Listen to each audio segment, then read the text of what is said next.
Bom, boa noite a todos.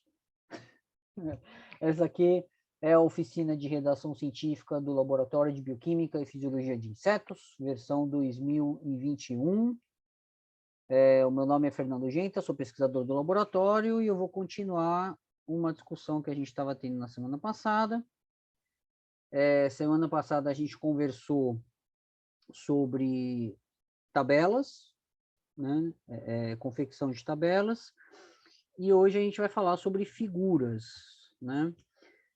Eu acho que antes de começar a entrar em aspectos mais específicos, eu queria combinar uma coisa, ou deixar claro para todos, que o espírito dessa oficina é, na verdade, uma discussão mais avançada dos temas, né? Eu não vou ensinar ninguém a fazer tabela no Word. Eu estou partindo do princípio que vocês sabem fazer isso. E por exemplo, na aula passada, né? E a gente discutiu alguns aspectos específicos que eu costumo ver nos manuscritos que eu recebo dos alunos que podem ser melhorados para a gente melhorar o processo, né, de confecção de manuscrito, né, e também para facilitar a revisão, né, quando isso chega na mão dos revisores. Mesma coisa com as figuras. Eu não vou ensinar ninguém a fazer uma figura, a fazer um gráfico no Excel, ou fazer uma figura sei lá, no Adobe, no PowerPoint. Isso aí são coisas, se a gente tiver interesse ou demanda, a gente até pode fazer uma oficina de Excel para fazer gráficos, ou uma oficina de né, manipulação, não é manipulação, né, mas como é que fala? De montagem, né, das fotos, etc e tal, mas eu acho que isso aí seria tema de outro tipo de oficina, tá? E, na verdade, a pós-graduação do Instituto tem uma disciplina para imagens, né? Não tem uma disciplina para Excel, mas a gente pode pensar em alguma coisa assim, se for o caso, né? Bom, então, assim, tendo isso, né, vamos discutir alguns aspectos, alguns que são básicos e outros que não são tão básicos, tão óbvios, né? O primeiro aspecto que a gente tem que discutir, quando a gente fala de figuras de um manuscrito, então, pensando, né, retomando aquela ideia, né, que a gente já colocou, então, imaginando que você já tem a lista de resultados que vai naquele artigo, você já definiu o que vai como texto, o que vai como tabela, o que vai como figura. Conforme você foi montando essa lista de resultados, né, na verdade, isso tem uma conexão forte com uma hipótese, né, que acaba entrando no final da introdução do manuscrito, ou é explicitada, né, como objetivos gerais ou específicos se a gente estiver trabalhando com um TCC, com uma monografia, ou com uma dissertação ou tese, né?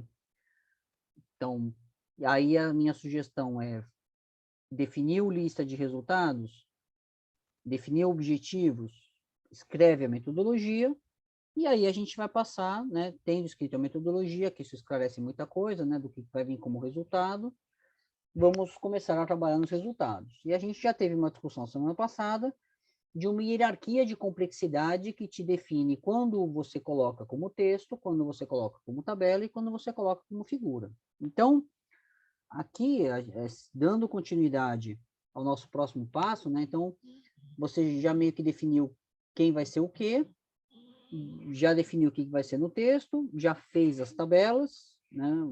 Com base na discussão que a gente teve semana passada. Então, vamos passar a fazer as figuras. Então, o conceito aqui é que nessa escala de complexidade, né, figuras, né, seriam necessárias quando os seus dados, o que você quer apresentar, tem um nível de complexidade maior, de forma que você não consegue apresentar como texto ou como tabela. É claro que se a gente estiver falando de uma foto, por exemplo, isso é meio óbvio, mas muitas vezes a gente tem dados que são quantitativos que talvez a gente consiga apresentar em formato de tabela. Talvez a gente consiga até descrever no texto. Mas, retomando uma coisa que eu falei semana passada, tudo depende do que você quer ressaltar quando você apresenta aquele conjunto de dados. E figuras, né, quando a gente fala de dados quantitativos, né, a figura por excelência é o gráfico, né, geralmente são necessárias quando a gente quer apresentar um padrão nos resultados, né?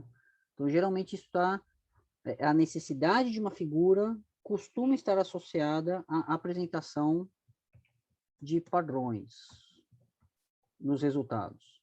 Sejam eles padrões temporais, sejam eles padrões relacionados a um certo tratamento da sua amostra, ou a uma situação fisiológica, enfim. Então, vamos colocar aqui alguns exemplos, né? Temporal, por exemplo, padrão temporal, um padrão tecidual, você quer comparar diferentes tecidos, ou um padrão fisiológico. Fisiológico. Relacionado a um tratamento, por exemplo, né? Bom, tendo clareza de que a gente precisa ter uma figura no artigo, né? Aí tem uma série de discussões que vale a pena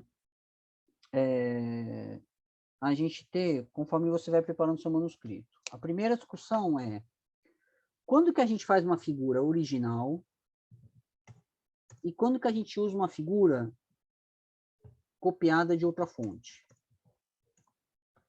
Se a gente tiver trabalho, assim, a recomendação é sempre tenta fazer uma figura original. Isso tem um pouco a ver com aquela discussão que a gente teve no começo sobre dados primários e dados secundários, né? Eu faço uma ressalva aqui em algumas situações, tá? Por exemplo, e na verdade assim, por que que a gente sempre favorece, né, ou prefere você confeccionar as suas próprias figuras? Primeiro porque na maioria dos artigos do laboratório a gente trabalha com dados primários, né? Então, no caso de dados primários, a figura que vai ser gerada a partir daqueles resultados, ela é original, ela não existe. Você é a primeira pessoa, você é o autor, né, que descobriu aquelas coisas e você está colocando aquilo na literatura científica pela primeira vez, né? Então, se você está fazendo dados primários, né, é, é obrigatório, né, você fazer a sua própria figura, né? Além disso, a gente evita, né, questões de direitos autorais, né? Sempre tem que pensar nisso. Mesmo que tem que tomar muito cuidado com isso, tá? Questões de direitos autorais são muito críticas, tá? Até se você usar parte de uma figura de outro lugar, um padrão, até às vezes as pessoas questionam até os modelos, ideias. Então, assim, tome muito cuidado ao se basear em outros artigos ou livros ou sites para fazer figuras de artigo, tá? E aí, uma coisa que isso é muito delicado, tá? Porque as revistas hoje, elas têm ferramentas de comparação de imagens que são extremamente avançadas. Então, se você pegar uma figura de outro lugar, mesmo que você modifique ela um pouco para ficar do seu jeito, ou porque você acha que, não, olha só, se eu fizer uma alteração aqui, isso aqui vai ser a minha figura, porque eu estou me baseando em outra, mas eu estou alterando, isso não é uma figura 100% original. Isso pode ser interpretado como plágio. Então, isso é uma coisa que a gente tolera, você pegar uma figura de outro lugar, fazer uma alteração para poder usar na sua apresentação de resultados, se você estiver dando uma aula, se você estiver dando uma palestra, mesmo assim, fazendo referência à fonte. Agora, você fazer isso, para você colocar isso num artigo, num manuscrito, que vai ser publicado em outra revista, isso dá rolo, isso não pode fazer, de jeito nenhum. Tá? A única exceção assim, poucas exceções podem ser feitas a essa regra. Tá? Uma primeira exceção é se você estiver trabalhando com uma revisão bibliográfica. Então, às vezes, numa revisão bibliográfica, você tem você precisa mostrar a figura de outro artigo, porque você está relatando na sua revisão aquele conjunto de resultados que foi obtido por outros autores. Aí tudo bem, mas aí você tem que tomar muito cuidado de deixar muito claro que essa figura está sendo retirada de outro lugar e é fundamental fazer a consulta aos autores daquela figura. Tá? Ah, mas aquela figura tem, sei lá, 50 anos e o autor morreu. Né? Nesse caso, assim, eu acho que vale a pena consultar a editora, né? Assim, tem uma questão da Lei de Direitos Autorais brasileira, geralmente mais de 20 anos, teoricamente poderia ser usado, mas o grande problema é que a maioria dessas revistas são publicadas por editoras internacionais, e muitas vezes esses direitos, esses copyrights, eles são renovados, então, realmente precisa consultar a editora. Tá? Você tem que consultar os autores daquela publicação, o corresponding author, né? Isso costuma estar bem claro, né, no artigo, né? E também a editora que publica aquela revista, seja a Elsevier, seja a Nature, seja, enfim, as memórias, enfim, né? Essa consulta tem que ser feita, mesmo sendo só um artigo de revisão, mesmo que você coloque com toda clareza fonte, fulano de tal, enfim, ano, etc e tal, bota na referência, tá?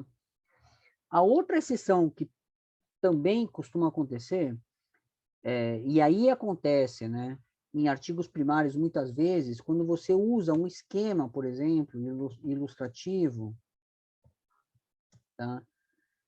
Seja do seu modelo biológico, às vezes isso é importante, isso é colocado numa publicação, às vezes estruturas químicas, por exemplo, isso já aconteceu no laboratório, às vezes um mapa metabólico. Então, às vezes a gente coloca num artigo de dados originais uma figura, né, uma ilustração, para descrever um aspecto do artigo que é fundamental e que não tem como você apresentar isso, você descrever isso no texto e que é necessário para o entendimento dos resultados. Então, e às vezes, né, essa figura, essa estrutura química, esse mapa metabólico ou um modelo de um ciclo, alguma coisa, isso aí acaba sendo retirado, né, de outro artigo. Mesmo tipo de cuidado tem que ser tomado. Se não for uma coisa de domínio público, claramente de domínio público, você tem que consultar autores e editora, tá? Senão isso pode dar problema. Bom,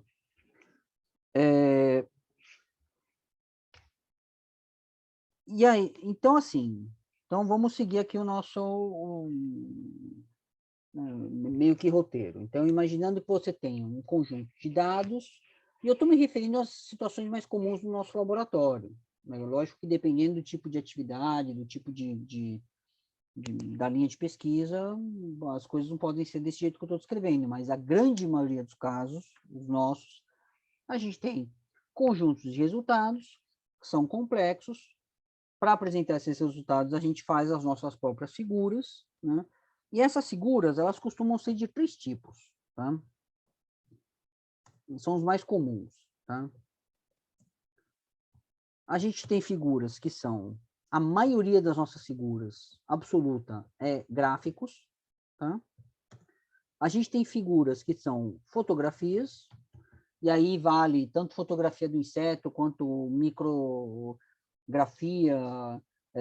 ótica, eletrônica, enfim, figuras obtidas em microscópio ou figuras obtidas em lupas, né? A gente tem, são fotos, né? Imagens, né? Deixa eu colocar aqui, imagens. Opa. E em alguns casos a gente tem figuras que são desenhos ou esquemas, né? A gente não costuma ter nos nossos artigos desenhos ou esquemas feitos à mão. Tá? A gente até faz esboços à mão, mas esses desenhos, esses esquemas acabam virando, acabam sendo né, convertidos para um PowerPoint, um Paint, enfim, alguma coisa, né, um desenho feito no computador. Mas isso é uma particularidade do nosso laboratório. Outros grupos de pesquisa, por exemplo, têm figuras que são desenhos que são feitos, né, à mão, né, e que esses desenhos são utilizados na publicação. Por exemplo, no laboratório de taxonomia, você tem um desenho, né, de estruturas anatômicas, por exemplo, que aquilo lá é usado como ilustração, né, de características, né, de uma espécie ou de um grupo biológico, enfim. Então, existe a possibilidade, dependendo da linha de pesquisa, de que desenhos, né, originais sejam utilizados como figuras, né, de resultados, né, da publicação. Isso não é comum no nosso laboratório. A maioria dos nossos desenhos acaba virando alguma coisa, né, enfim, um PowerPoint, CorelDRAW, enfim, algum programa aí que faz desenhos, né, em formato vetorial digital, né. Bom, independente do tipo de figura, seja gráfica, ou fotografia, ou desenhos, né, a gente tem alguns cuidados, né. Deixa eu dar um nome aqui para esse slide aqui. Vou colocar, peraí. Aspectos básicos. E aqui vamos passar para um próximo slide. Que, independente do tipo de figura que você está colocando no teu manuscrito, existem uma série de cuidados básicos, que é o que eu quero comentar com vocês, para evitar dor de cabeça dos orientadores e dos revisores, né? Esse é o objetivo dessa oficina, né? Cuidados gerais, vamos colocar assim, né? O primeiro cuidado que você tem que tomar com uma figura, né, é o da legenda, né? É claro que, assim, eu vou comentar alguns aspectos, como é que fala, estéticos, físicos, alguma coisa assim. Suelen, pode perguntar. Oi, eu tenho uma pergunta, por exemplo, quando a gente utiliza um programa que ele é pago, só que a gente usa a versão gratuita. E aí, essa versão gratuita coloca uma marca d'água, alguma coisa, e aí a gente tira aquela marca d'água e usa, por exemplo, para fazer esses esquemas, essas coisas. Que às vezes faz um esqueminha, coloca um inseto, pega alguns trechinhos e vai montando a sua figura. Quando eu for colocar isso no meu artigo, mesmo que eu faça referência a esse programa, tem algum problema? Porque eu peguei e fiz esse corte, tirei essa marca d'água, isso influencia em alguma coisa? Sim, você não pode fazer isso, tá? Isso que você relatou, de você usar uma versão gratuita, de fazer uma alteração, isso é razoável. A gente costuma considerar ok se você estiver fazendo isso para uma palestra, para uma aula, alguma coisa assim, tá? Por uma publicação em periódico, ou para você fazer colocar isso no livro, você não pode fazer isso, tá? Por quê? Né? Bom, tem duas razões aí. A primeira, tá, é que a maioria desses programas que tem uma versão gratuita, gera essa versão gratuita, a maioria não, mas muitos deles, né? Vamos seguir um pouco a lógica, né? Essa versão gratuita, ela costuma ser de uso educacional, né? Para estudante, alguma coisa assim, né? Não é para geração de material que vai para uma publicação, né? Aí você tem uma zona que é um pouquinho cinzenta. Por exemplo, vou colocar no meu TCC, por exemplo, ou na dissertação, ou na tese, mas isso não vai para um periódico internacional, né? Aí eu acho que é uma situação meio da margem de interpretação, mas eu considero um TCC, ou a tese, ou a dissertação, como atividades educacionais. É uma atividade que você faz no contexto do programa de pós-graduação, e aquele é um documento da instituição de ensino, né? Então, nesses casos, eu acho, assim, é o borderline, é o limite do negócio. Agora, você fazer uma figura com software, eu não vou falar pirata, né? Porque pirata a gente, teoricamente, nem poderia, né? Mas você usar uma versão livre, né? Que permite, gratuita, e os fabricantes costumam deixar isso claro quando você entra nos termos de uso, tá? Isso costuma estar em algum lugar nas letrinhas miúdas, tá? Você não pode usar a figura para fins profissionais. E publicação de artigo científico é um fim profissional, é uma atividade profissional. As pessoas são remuneradas em função disso. Isso aí, a figura, por exemplo, tudo bem, a gente até pode pensar, além de nós sermos pagos para fazer, né, para gerar artigos científicos, né, essa figura ela vai fazer parte de um manuscrito que está publicado numa revista científica que cobra assinatura, né? Então, aquilo lá passou a ter um valor econômico, um valor financeiro. Então, é uma atividade profissional da editora. Então, não pode. Uma coisa, Então, e a outra razão, eu já estou acabando. Então, a primeira é a questão, olha, isso não é uma atividade educacional, tá? Embora a gente tenha um contexto muito forte não, os alunos têm que publicar, vamos ensinar eles a publicar, é importante, etc e tal, né? Mas passa a ser uma coisa que vai além, né, do programa de pós-graduação, né? Não é o documento em si, ele não é mais o programa de pós-graduação, é um documento da editora, que é uma atividade com fins lucrativos, né? E a outra razão que é um pouco conexa a essa discussão, é que, assim, a gente está falando de uma atividade profissional de uma fundação, assim, assim, a gente está no laboratório da Fundação Oswaldo Cruz, então, assim, a fundação tem dinheiro para comprar os programas, né? Os laboratórios têm dinheiro, então a gente recebe, né, auxílios do Estado, etc e tal. Tudo bem, eu também não quero transformar isso aqui numa discussão socioeconômica, política, etc e tal, mas, assim, teoricamente, nós deveríamos ter condições de comprar todos os programas que nós precisamos. Se nós não temos condições de comprar os programas que precisamos, é porque aquela atividade não está sendo financiada pelas agências ou pelo Estado ou pelas instâncias que deveriam estar pagando o nosso trabalho. Então, teoricamente, a gente devia estar usando só software pago no laboratório, né? E os alunos todos, ao preparar os seus manuscritos, têm que usar versões pagas de todos os programas. Isso inclui tudo, inclusive os que são usados para fazer figura. João, espera só que entendi. a Suelen acho que queria fazer um comentário, só para fechar isso. Fala, Suelen. Então, a questão não é nem tirar a marca d'água, é mesmo utilizar um programa numa versão gratuita, que não é para esses fins científicos nem nada, é mais de estudo mesmo, né? Isso. Uma Tá certo. exceção, assim, Suelen, isso é uma coisa que, inclusive tem uma vertente muito forte na academia, é você reforçar o uso de softwares livres, né? Se você está usando um software livre de código aberto, aí você não tem nenhuma preocupação em relação a isso, né?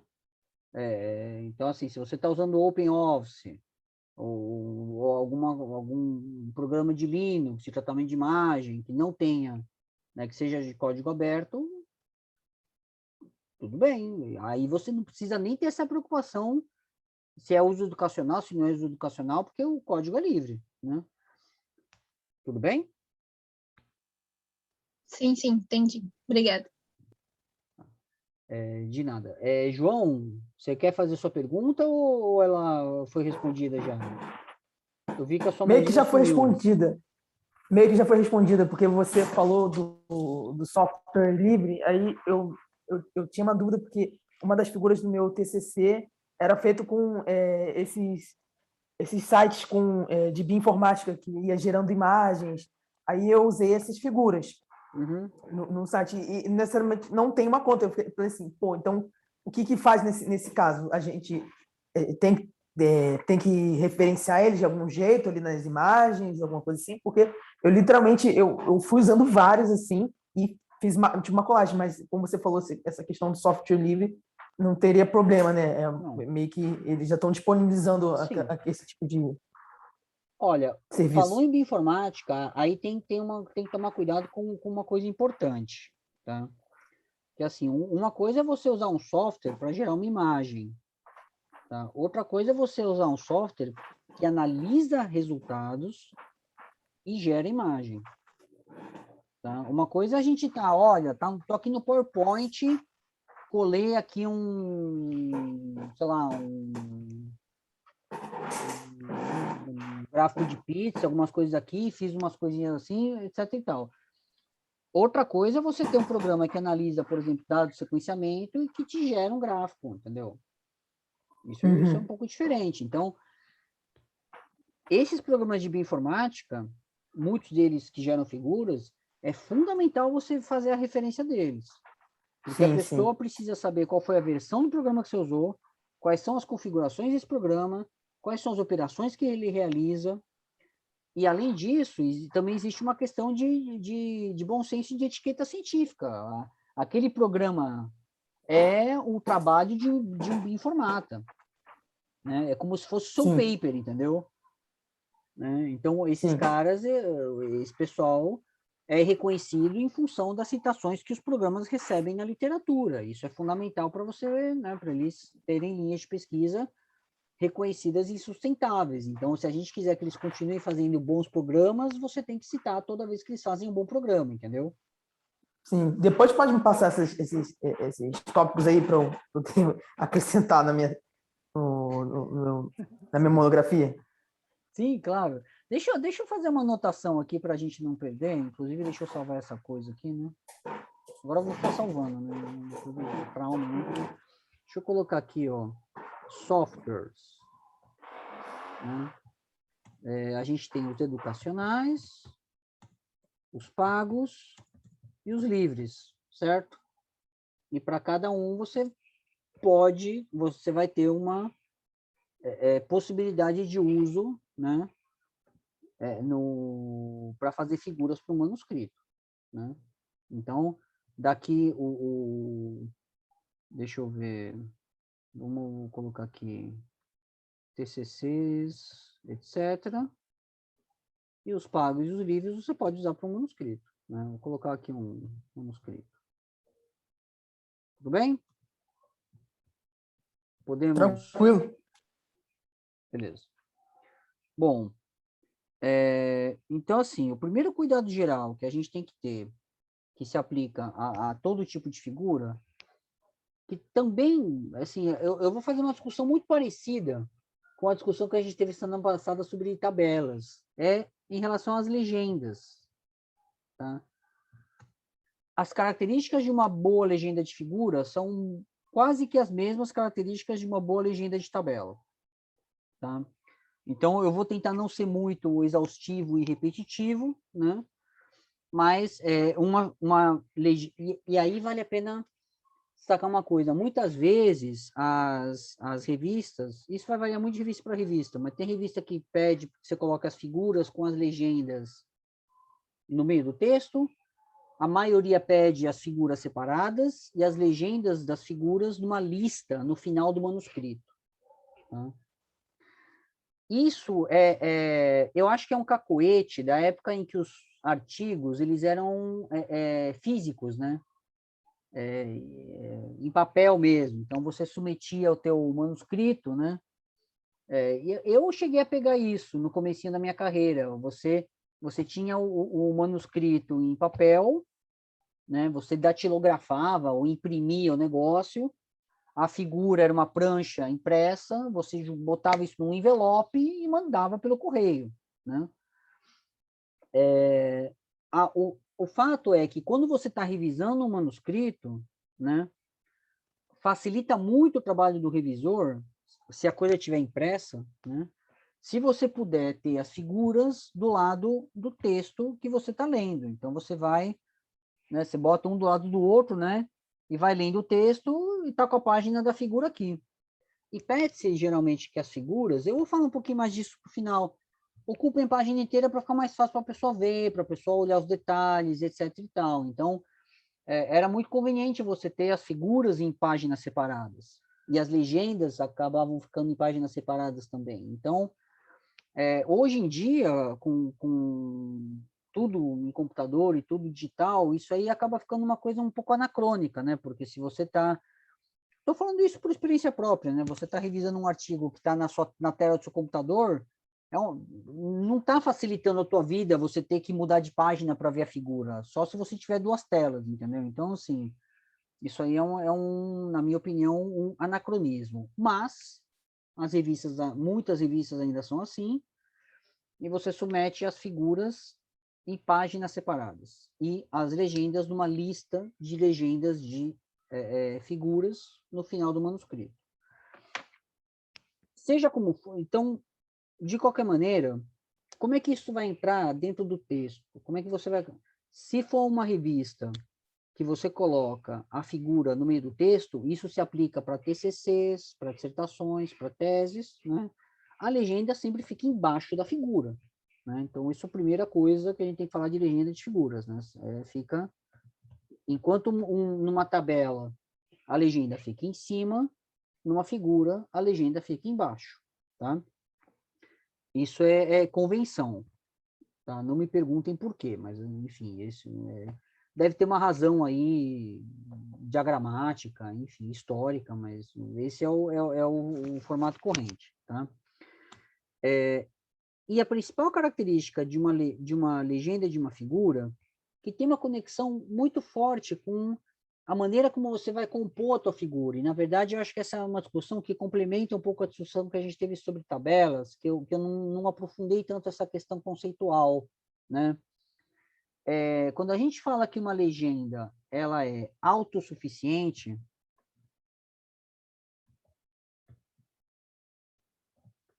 ou completa, depreende-se dessa característica que o conjunto de resultados que você está apresentando é autossuficiente, é completo, conta uma história por si só. Tá? Eu não fiz muito essa discussão na semana passada, quando a gente falou sobre tabelas, mas porque talvez para tabelas isso acabe não sendo uma coisa tão comum. Quando você monta uma tabela, geralmente a tabela tem lá todos os dados completos, etc e tal. Mas muitas vezes a gente fica na dúvida, quando você vai montar uma figura, de quantas caixinhas você vai colocar, quantas subfiguras você vai ter, se vai ser, sei lá, figura 1A, 1B, 1C, 1D, 1E, qual que é o limite, qual que é o mínimo necessário. E aí é importante pensar, olha, você está juntando numa figura uma quantidade de dados, de resultados, que está contando uma historinha, e essa historinha tem que ser completa. Não tem sentido eu ter dados na figura 1 que eu preciso comparar com a figura 2 para entender a figura 1.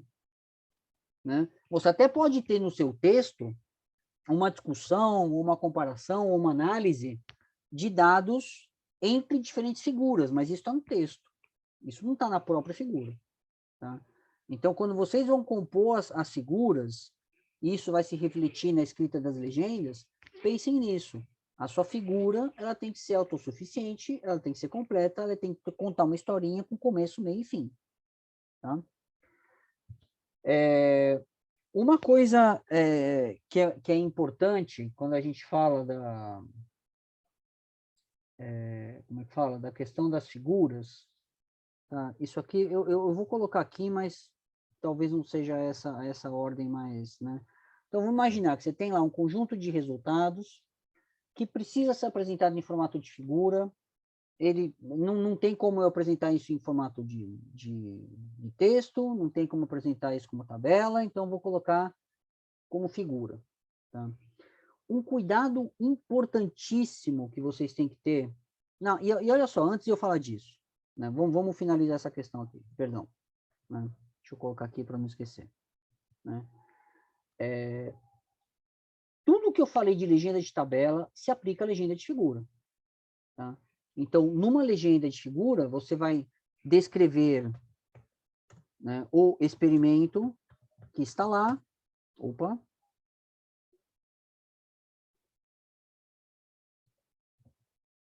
Ou os resultados que estão sendo apresentados naquela figura. A maneira como você vai fazer isso vai depender do estilo da revista. Tem revistas que pedem uma frase introdutória, né, que meio que explica aquele resultado.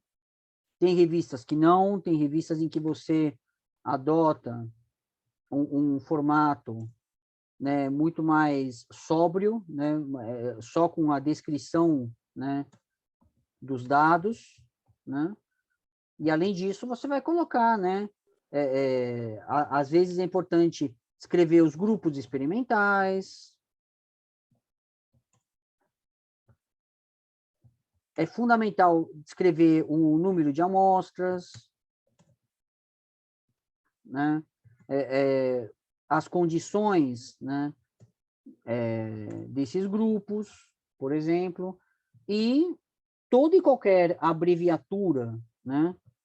Que aparece na tua figura tem que estar descrita ali. Se a sua figura tiver sub-itens, né, ou letras, né, índices, todos eles têm que estar descritos separadamente. Tá? Então, se a sua figura for A, B, C, né, imaginando, né, figura 1A, que, por exemplo, né, deixa eu colocar aqui que é um exemplo, né, figura 1A, 1B, 1C, todos eles têm que ser descritos na legenda. Tá? Um cuidado que vale a pena tomar é que a coisa não fique absolutamente repetitiva e redundante. Se as figuras, os índices, né, 1A, 1B, 1C, tá, são aspectos diferentes dos mesmos grupos experimentais, você não precisa ficar escrevendo a mesma coisa na 1A, 1B, 1C. Você descreve o que é comum em relação a essas subfiguras no começo da legenda, e quando você passar a falar do A, do 1A, do 1B, do 1C, você fala só dos aspectos específicos, né, daquela parte da figura. Né? Deixa eu colocar isso aqui para ficar claro. Específicos, evitar repetição. Ok? Bom, aqui o que eu vou... Então, imaginando que vocês têm as legendas perfeitas, e uma coisa que é um exercício interessante, né, que a gente faz, às vezes, até quando está escrevendo um projeto de pesquisa, ou planejando, né, fazendo o desenho experimental né, do projeto, né, muitas vezes a gente faz um esboço da figura, tá, feito à mão mesmo, ou então, enfim, vocês são bem mais jovens do que eu, talvez tenham muito mais facilidade com o computador e seja natural fazer o desenho do computador, whatever. Eu ainda estou acostumado a fazer esses esboços no papel. Uma coisa muito comum é você fazer um esboço no papel, tá? Ou você ter uma versão preliminar daquela figura, tá? E aquilo lá já é suficiente para você escrever uma legenda completa. Tá? Então, muitas vezes, a gente começa o trabalho de compor as figuras do manuscrito, escrevendo as legendas com os aspectos, com a versão preliminar daquela figura, ou com o esboço daquela figura. Tá? Isso é interessante por duas razões. Primeiro, e aí é engraçado, né? Uma coisa muito parecida com o que a gente falou da metodologia, né? Esclarece questões dos dados, da prática, de problemas que você pode perceber na composição das figuras. Às vezes a tua figura vai ficar complexa demais, às vezes você está colocando coisas muito diferentes numa figura, na mesma figura. Às vezes você percebe que, caramba, eu montei uma figura 1A, 1B, e, puxa vida, vai ficar muito mais interessante se eu tiver a figura 1C do que colocar os dados na figura 2, por exemplo. Essa questão da historinha, da autossuficiência, né? Às vezes se revela com muita clareza quando você faz esse exercício de escrever as legendas primeiro, antes de chegar no formato final das figuras. Tá? E a segunda razão para fazer isso é amaciar o ego, né, da pessoa que está fazendo o manuscrito. Né? O seu manuscrito, a sua parte de resultados vai ganhar corpo, você vai ver as coisas acontecendo, você vai ter um arquivo com páginas e parágrafos e linhas, etc. e tal, e isso alegra o coração da pessoa que está escrevendo. Então, fica aqui uma sugestão, quando vocês começarem a trabalhar nos resultados do manuscrito, depois de ter definido quem é texto, quem é tabela, feito isso, começado a trabalhar nas figuras, a minha sugestão é que vocês peguem aquela lista de figuras que vocês têm lá do começo e escrevam as legendas dessas figuras, né, como exercício inicial, antes de trabalhar no formato final das figuras. Tá?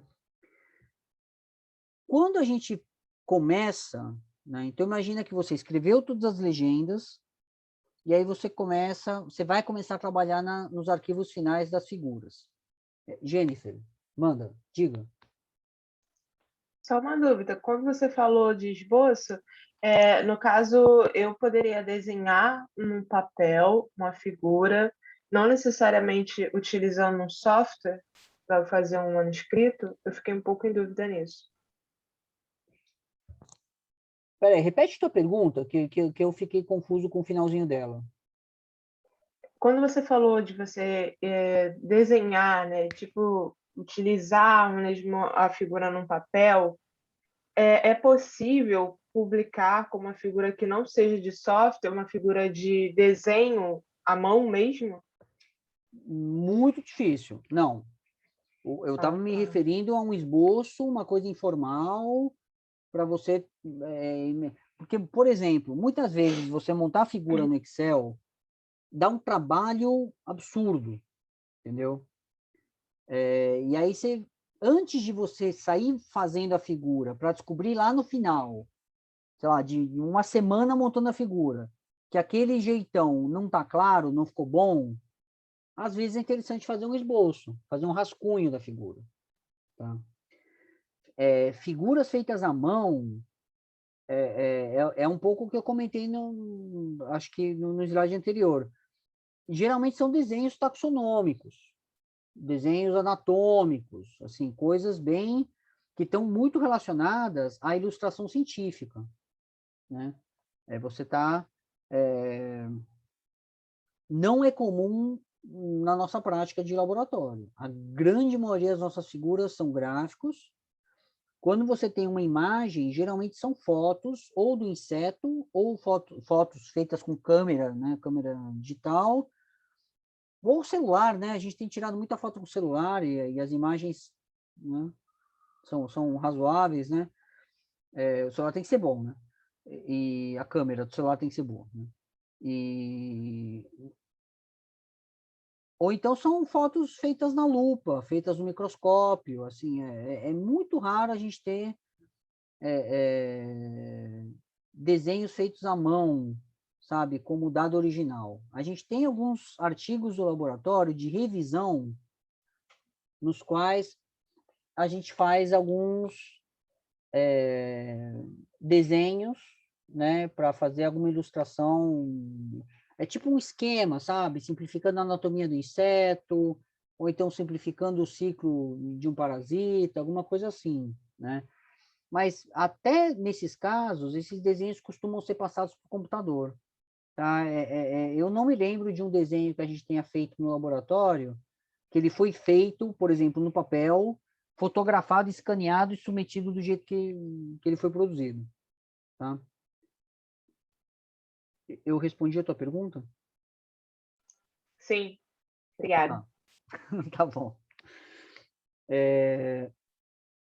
Bom, então, imaginando que vocês têm as legendas, que vocês já têm mais ou menos uma ideia de como vai ser aquela figura, aí vale a pena pensar, refletir. E eu vou repetir uma coisa que eu não sei se eu falei na primeira ou na segunda aula, alguma coisa assim. A escrita de um artigo científico, ela é extremamente cíclica e repetitiva. Tá? Então, quando você escrever essas legendas dessas figuras, você vai se perceber se os teus resultados têm lógica. Você vai revisitar a tua hipótese, os teus objetivos. E o mais importante, você vai perceber se os seus resultados estão contando uma história.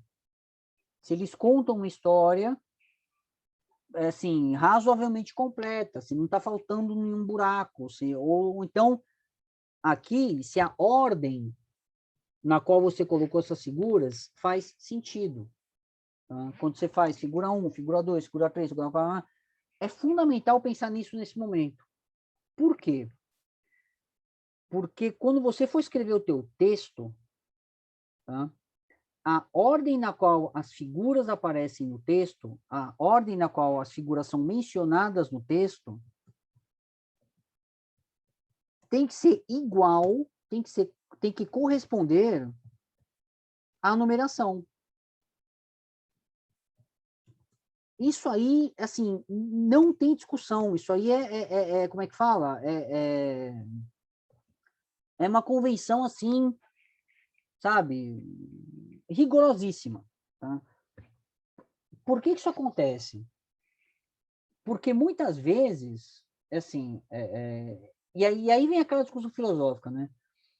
Embora as pessoas sejam animais visuais, né? E uma figura tem um impacto enorme, né? Você fala, não, muitas vezes você só consegue mostrar alguma coisa ou convencer uma pessoa que está lendo daquilo que você está querendo demonstrar com uma foto, com uma figura, com uma ilustração, alguma coisa assim. Entretanto, o manuscrito, ele é um texto. O artigo, refraseando, o artigo, ele é um manuscrito. Ele é um texto. As pessoas vão ler aquilo lá, e conforme elas vão lendo, elas vão olhar as figuras para entender o que está escrito no texto. Então, assim, embora muitas vezes a gente tenha o hábito de, quando você pega um PDF lá do paper, a primeira coisa que você faz é olhar as figuras ali para ter uma ideia dos resultados, etc. e tal, quando você for ler aquilo lá de verdade, quando você for incorporar aquele artigo, né, você vai ler o texto. Inclusive, eu vou confessar para vocês uma coisa, eu valorizo muito mais o texto do que as figuras, né? O texto tem que fazer sentido, a gente já vai conversar sobre essa questão da escrita, né, de partes do texto, a gente já falou sobre escrita de metodologia, né, eu acho que eu fui bastante, eu fui detalhado só nessa parte do manuscrito por enquanto, né, mas tem vezes, ou tem gente que nem olha as figuras. Você lê o texto e tudo que você está apresentando no teu trabalho tem que estar no texto e a pessoa tem que entender lendo o texto. Tá? Isso também, especialmente se a figura for supérflua. Se a pessoa não fez aquele exercício, né, que eu discuti na aula passada, do que vai no texto, do que vai nas tabelas e do que vai nas figuras. Se a pessoa tem o hábito de colocar a mesma informação no texto, na tabela e numa figura, e pode ser que aquela figura não seja importante, não seja necessária. E aí um leitor sem tempo crítico e sem paciência não vai nem olhar a figura. Né? Mas, enfim, deixa isso para lá. Vamos partir do princípio de que as figuras de vocês são perfeitas e necessárias, só estou ressaltando para isso. A ordem das figuras tem que estar exatamente como no texto. Então, se você tem uma sequência de figuras, um A, um B, um C, um D, os dados daquelas figuras têm que ser mencionados no texto nessa ordem. Um A, um B, um C, um D. Tá? Figura 1, figura 2, figura 3, figura 4, tem que estar no texto na ordem 1, 2, 3, 4. Isso vale para as figuras suplementares também. É lógico que a numeração de figuras suplementares corre em paralelo. Tá? Mas não tem sentido você mencionar no texto, por exemplo, a figura suplementar 3 antes da figura suplementar 1. O revisor vai mandar você mudar ou o seu texto ou a numeração das suas figuras. E você vai ter trabalho, né, à toa. Né? E é chatíssimo mudar a numeração de figura e de tabela. Isso vale para tabela também, tá? Se você tem tabela 1, tabela 2, tabela 3, no texto aquilo lá tem que estar a menção tabela 1, tabela 2, tabela 3. Tá? Até para partes da tabela. Vale isso e para tabelas suplementares, para material suplementar, Isso como é que fala? Indiscutível, tá? Bom, além dessa questão da ordem, né? Vocês têm que tomar cuidado quando vocês forem montar as figuras, tá? Com a resolução das imagens, tá? Muito cuidado com isso, tá? Uma coisa que acontece às vezes e que é uma tragédia, assim, é o aluno não se preocupar com a resolução das imagens na hora de criar a figura, de tirar a foto, de obter o dado primário, né?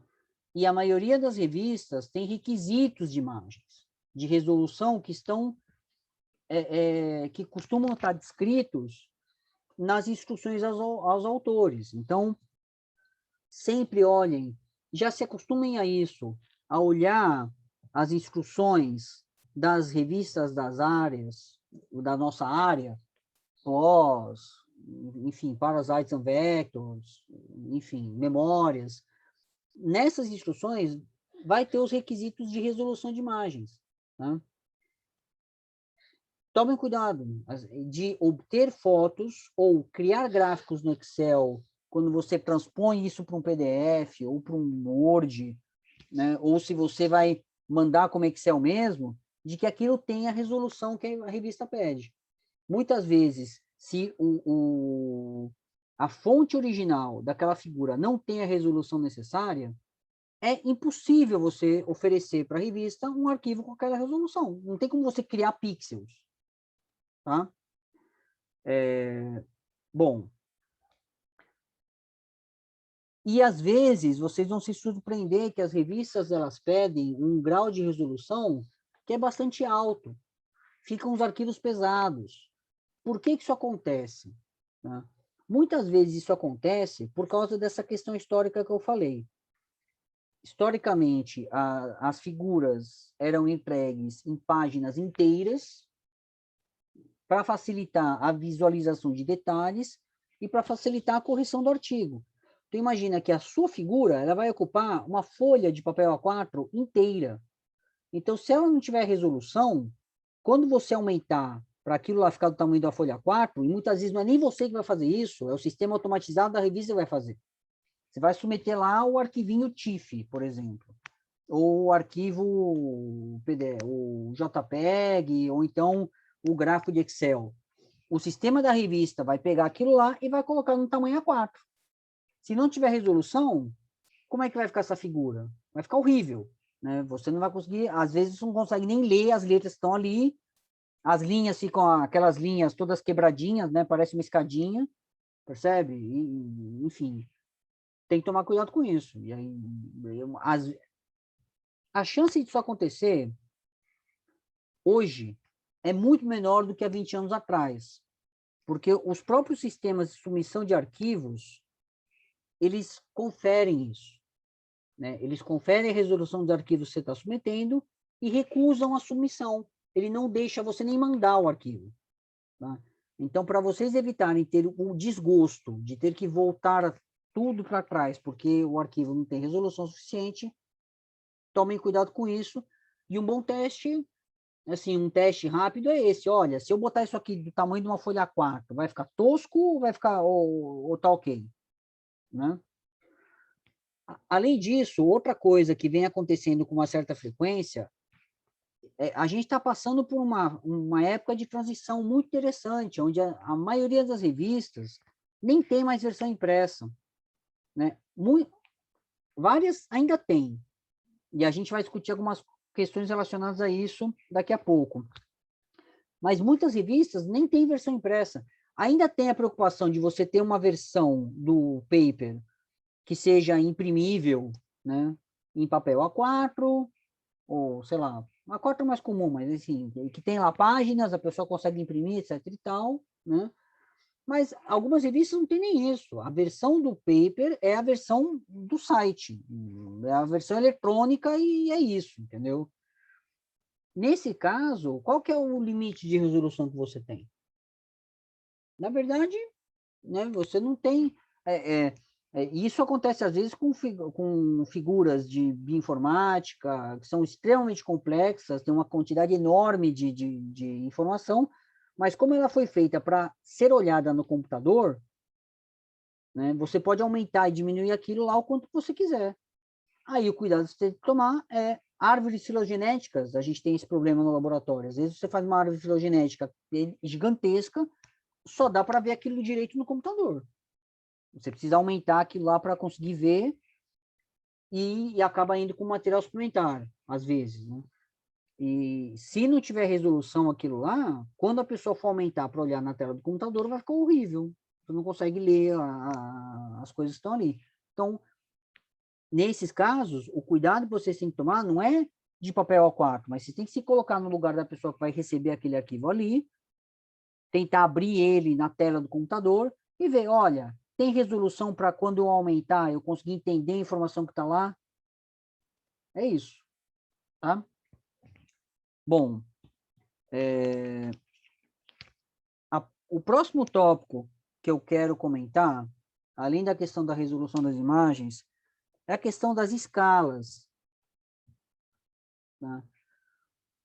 Toda foto tem que ter uma escala. Toda foto. Tá? Não interessa se é foto de barbeiro, se é foto de célula, se é foto de... Enfim... Até esquemas ilustrativos, muitas vezes, se você está fazendo às vezes é importante ter uma escala. Tá? Se você está falando de coisas que tem, sei lá, milímetros, micrômetros, angstroms, sempre tem que ter uma escala. Tá? Até, por exemplo, sei lá, estruturas moleculares de proteína. Claro, se a gente estiver falando de fórmulas químicas, não faz sentido, mas se você tem lá uma estrutura, né, é importante saber, né? Se você não estiver mostrando uma estrutura que seja obviamente, né, claramente o dedutível em relação ao tamanho, aquilo tem que ter uma escala. Né? Então, por exemplo, sei lá, foto de parasita, foto de intestino, foto de inseto é importante ter escala. Tá? Agora, claro, se você tirou uma foto, mapa nem se fala, claro que tem que ter uma escala. Né? Eu acho que eu só não vejo escala em casos muito específicos, sei lá, foto de umas casas, ou foto de um rio, alguma coisa assim, sabe? Uma coisa assim que você, sei lá, um sítio de coleta de campo, por exemplo. Nesses casos, eu não tenho certeza se é obrigatório ter escala, porque é uma coisa meio óbvia, né? Qual é o tamanho das coisas. Ou, como eu mencionei, estruturas químicas, ou se você está apresentando, por exemplo, uma estrutura de uma proteína com resolução suficiente para a pessoa ver os átomos. Aí você não tem discussão. Um carbono, um oxigênio, um nitrogênio, aquilo lá né, são entes, né, de tamanho definido. Né? Mas se você está apresentando uma estrutura proteica, muitas vezes um modelo, dependendo da maneira como você está apresentando, não está claro o tamanho da estrutura que você está apresentando, é importante ter uma escala. Tá? Deixa eu escrever aqui para não ter dúvida. Tá? E aí, é assim, a escala você coloca, e aí é aquela coisa também. Então, isso é uma preocupação que vocês têm que ter preventiva. Toda vez que vocês adquirem uma imagem, vocês tiram uma foto, seja na lupa, no microscópio ou no laboratório, tira a foto com alguma coisa de tamanho conhecida junto, para vocês terem a escala daquela foto. Tá? Tem lâminas de microscópio ou até lentes de microscópio ou de lupa que vem com uma escala, com uma reguinha embutida. Então, toda imagem que você for obter daquele equipamento vai ter uma escala ali. Mas se você não tiver esse recurso, e se você não tiver condição de botar uma régua do lado, por exemplo, você vai tirar uma foto de um barbeiro, bota uma régua do lado do barbeiro, na hora que você tira a foto. Tá?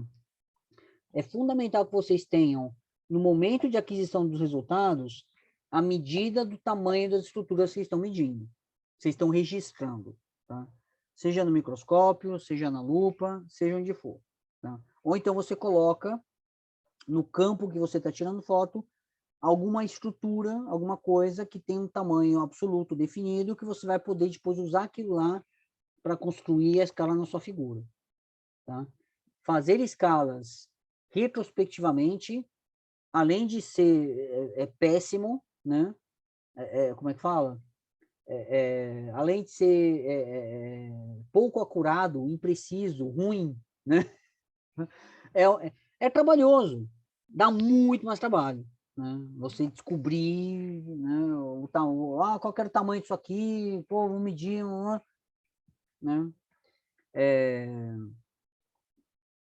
A outra coisa que vale a pena comentar em relação à escala, coloquem a escala na direção da maior dimensão da coisa que vocês estão mostrando. Então, por exemplo, vou dar um exemplo muito óbvio aqui na câmera mesmo.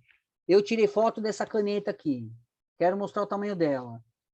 A escala tem que estar no sentido do comprimento dela, da maior dimensão.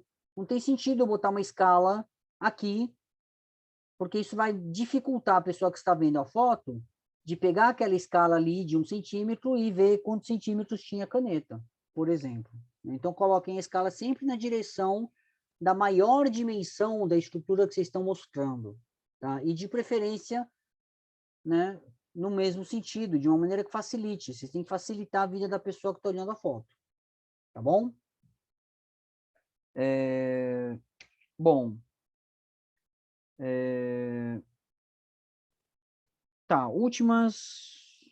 Não, não, tá bom, vai.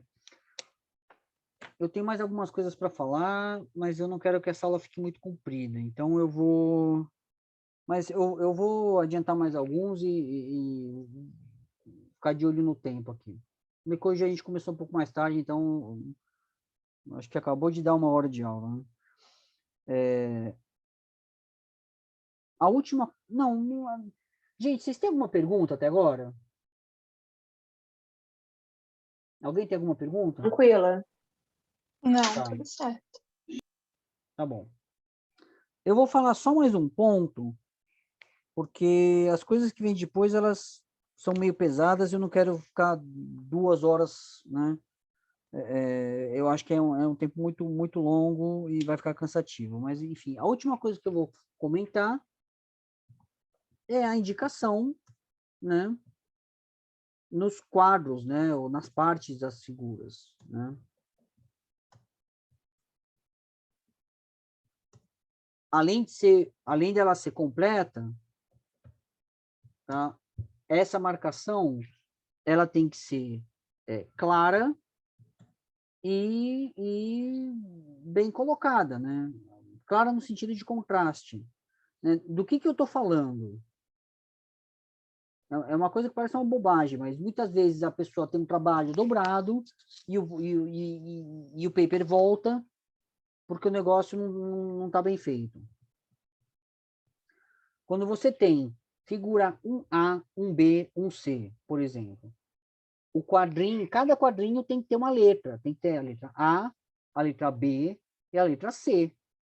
E essa letra, então, não pode faltar nenhuma, então confere isso sempre. A quantidade de artigo que eu recebo como para revisar, que falta essas letras, é enorme, e muitas vezes vira uma coisa horrorosa, porque as partes separadas da figura, elas vêm em páginas separadas, então você não consegue saber quem é A, quem é B, quem é C, né? Isso é uma coisa importante também, né? Deixa eu colocar aqui, marcação no arquivo. Dependendo da revista, você submete as suas figuras como arquivos separados mesmo. Então, você vai submeter uma página, a figura 1A numa página, a figura 1B em outra página e a figura 1C em outra página. Ou como arquivo PDF, ou como PowerPoint, ou como JPEG, enfim. Tem que ter na página ou na imagem daquele arquivo o número e a parte da figura. Então, tem que estar escrito embaixo figura 1A, figura 1B, figura 1C. Tá? Por quê? Porque o revisor da revista vai receber aquilo lá numa página separada. Então, se aquilo não tiver marcado na página, é um inferno. Você tem uma dificuldade enorme, e às vezes é impossível, às vezes não dá, para saber quem é quem. Quem é a figura 1A, quem é a figura 1B, quem é a figura 1C. Tá? Eu já devolvi manuscrito por causa disso. Falei, olha, tá impossível, esse manuscrito tem 20 figuras, nenhuma delas está marcada, e eu não consigo saber quem é quem. Né? Então, isso tem a ver com essa marcação no arquivo. Tá? E não adianta botar no nome do arquivo. Tá? O revisor não recebe os arquivos com os nomes, ele recebe um arquivo PDF com tudo junto. Né? Então, tem que estar realmente escrito na página onde está aquela figura. Se a figura não está em formato PDF ou PowerPoint, que você possa chamar aquilo de página, se você está submetendo um arquivo TIFF, um arquivo JPEG, tem que estar escrito... tem revista que não precisa fazer isso, tá? Isso vai depender muito do sistema da revista. Por exemplo, a Parasite and Vectors, acho que a Frontier faz isso também. Quando você submete, ela gera um PDF do artigo, do manuscrito, e ele mostra bonitinho o que o teu revisor vai receber. Nesses casos, a revista, ela cria, se você está submetendo arquivos em JPEG, ela cria páginas com aquelas imagens e ela coloca o nome do arquivo embaixo. Nesse caso, você não precisa colocar o nome da figura 1A, na imagem. Fala, Suelen. Eu tenho uma pergunta aqui, eu não sei se é uma pergunta boba, né?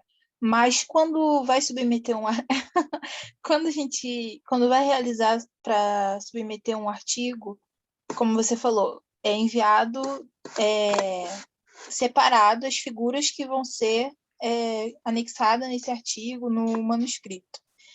Aí o autor, ele coloca todas as figuras que ele tem e coloca todas as que ele quer que apareça no artigo e também descreve as que pode ir para o material suplementar, essas coisas, ou não fica a critério dele? Como é que funciona Não, isso essa parte? é o autor que define. Você coloca as figuras todas e todas as figuras suplementares, você nomeia todo mundo e escreve legenda para todo mundo. Ah, tá. Quem define isso é o autor. O que pode acontecer, que é muito comum, é o revisor dar sugestões ou pedir uma mudança no conjunto de figuras. Eu já tive casos em que o revisor pediu figura nova, eu já tive casos em que o revisor falou, cara, essa figura aqui é desnecessária, isso aqui você pode escrever no texto, ou figura 1, 2 e 3 são redundantes, repetitivas, ou então são figuras que falam sobre coisas muito parecidas, junta tudo numa figura só. Acabei de ter esse caso num artigo recente do laboratório. O revisor mandou juntar as figuras 1 e 2, porque fica mais fácil de entender elas juntas. Então, aí virou figura 1A, figura 1B. Tá? E muitas vezes uma coisa muito comum o revisor falar, olha, esse teu artigo está com figura demais, algumas delas não são tão importantes assim, ou são aspectos pontuais do artigo, coloca isso como suplementar. Então, você submeteu um paper com, sei lá, 15 figuras, eu já tive um caso desse, assim, a gente mandou um paper, sei lá, com, sei lá quantas figuras, 15 figuras, metade virou figura suplementar. Tá? Então, num primeiro momento de criação do artigo e de submissão, é você que define quem é figura, quem é suplementar, tudo, a ordem, né?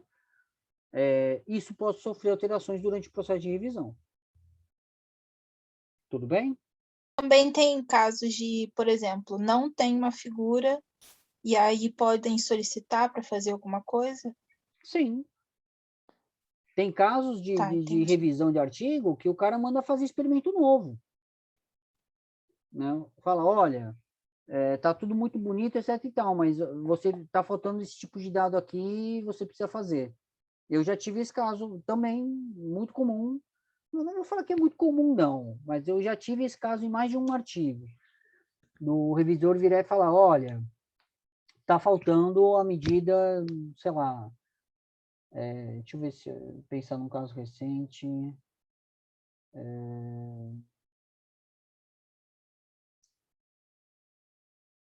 Caramba, agora me deu um branco, gente. Desculpa, mas assim, a gente já teve esse caso de revisor pedir para fazer medidas, né, novas e aí virou uma figura nova. Né? Tudo bem? Tá certo. Sim. Tá.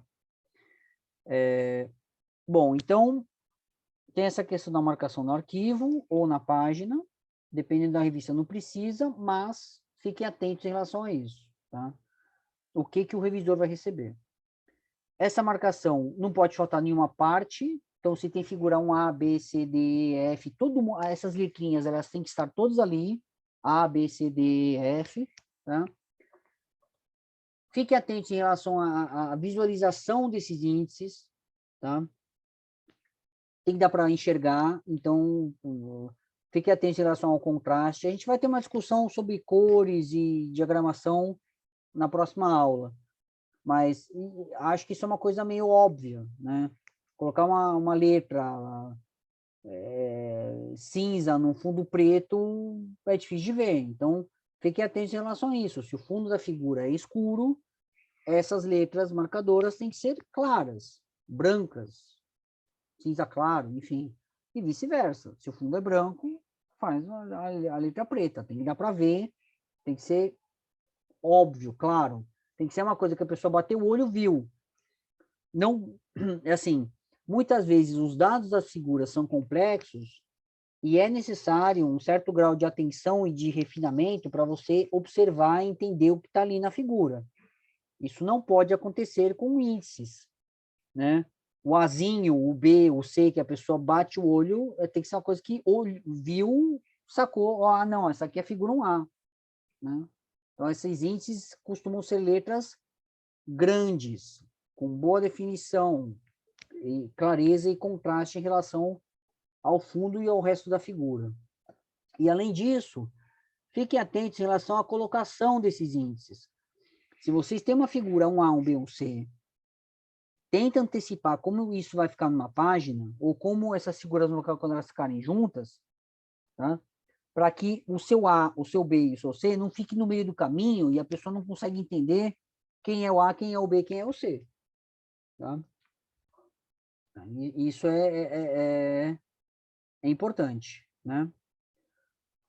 Bom, gente, eu vou parar por aqui, porque os outros tópicos que eu quero discutir sobre figuras, eles são meio extensos, né? São um pouco complicados, e eu não quero que fique muito cansativo.